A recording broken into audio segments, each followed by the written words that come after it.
வம்பிற்கு வலை போட்டு வீம்பிற்கு சவடால் சொல்லி கடைசியிலே தத்தளிக்கும் நிலை பல பேருக்கு உண்டு.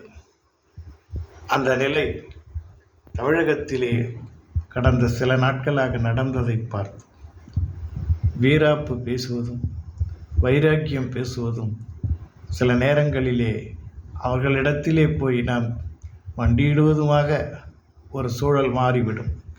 ஆகவே உதிர்க்கின்ற வார்த்தை எண்ணி உதிர்க்க வேண்டும், சிந்தித்து சொல்ல வேண்டும். ஏதோ ஒன்று நேரத்திற்கு தகுந்தாற்போல் பேசிவிட்டால் அதே சூழல் நமக்கு எதிர்மறையாக காற்றடிக்கின்ற பொழுது நம்மை திக்குமுக்கலாகிவிடும்.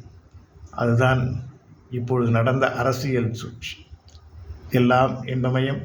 சிந்தித்து பாருங்கள் இன்பம் எங்கே இருக்கிறது என்று.